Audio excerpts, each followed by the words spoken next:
Jerry and Kramer meet Marion the Librarian at the New York Public Library. Kramer decides to ask her out. So, what's a guy gotta do around here to get a library card? They wind up dating, but it causes her to get into trouble with her boss. I'm supposed to be at work. I could get fired. I never should have come here. And then even more trouble. Hello? Hello! Hello? Hello!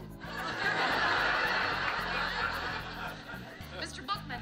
The library closes at 5 o'clock, no exceptions. This is your final warning. Got that? QB down?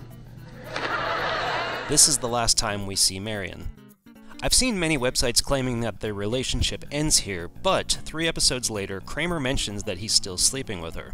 The other night, I was sleeping with Marion, and I rolled over and I cut her ankle with my big toe. That, however, is the last time we hear of her. Marion was played by Ashley Gardner, who had just 3 previous roles under her belt.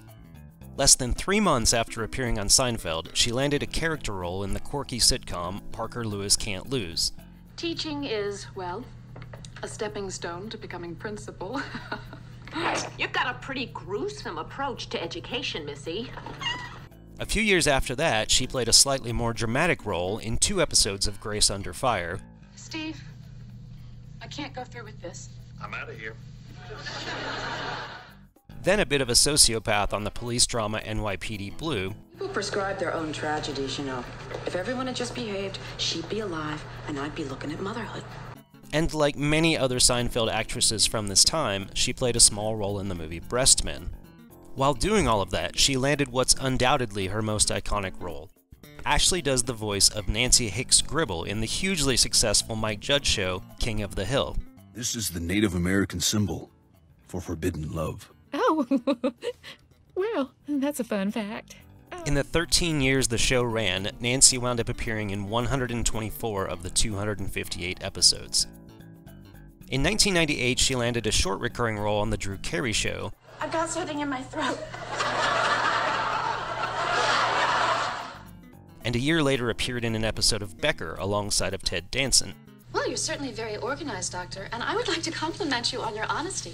A lot of people try to inflate their losses to take advantage of the big bad insurance company. Less than a month after appearing on Becker, she played a character in the very popular Ally McBeal. This is hard for me to say with her in the room because I do love her. And then several months later, a character on Judging Amy. I'm just a little more progressive thinking than most people, certainly more so than Aaron's mother. She's very three-dimensional. She started off the 2000s playing a character named Lori on Just Shoot Me. Oh, Ben's giving me the signal. I better go rescue him. I'll be right back. And that same year landed her only role in video games when King of the Hill was released as a PC game. Hey, Shug, I'm Nancy Gribble. Over the next 2 years, Gardner would do a handful of popular shows, including an episode of Charmed, where she plays a foster mother to an alleged demon. We don't have time to play the concerned parents. Ludlow wants the boy before nightfall. No boy, no bounty. As well as a small role in the groundbreaking HBO series 6 Feet Under. Wow. So, there's nothing for us to do. In 2005, she would work with the great Bryan Cranston when featured as one of Hal's ex-girlfriends on Malcolm in the Middle. How long's it been? 23 years, Hal. You know, I remember the last time I saw you down to the day and the minute. I can tell you exactly where I was standing. And then a few years later had a small role as a teacher on the popular Comedy Central show Reno 911. Sister, we do deserve it. You do, what? You know what? I don't think you do, actually. What do you do all day? I Teach kids? In 2011, she got to do some voice work again with Mike Judge, this time on an episode of Beavis and Butthead, though she doesn't actually play a distinct character in the episode.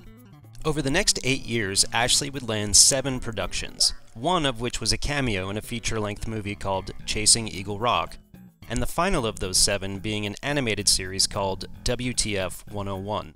Sweaty and dirty. If any of it got pushed into a wound, sepsis could set in. Her most recent role was in the summer of 2022, where she once again worked with Mike Judge, this time voicing Anita Ross in the movie Beavis and Butthead Do the Universe. Welcome, Anita Ross, Castle Realty. Are you interested in the home? This is our house? Oh, yeah. I fell in love with it, too. And just for a look at where she came from, Her very first role was playing Jean in the feature film Heart of Dixie, a dramatic adaptation of the 1976 novel Heartbreak Hotel. Old times here are not forgotten. Look away, look away, look away, Dixieland. And that's Ashley Gardner.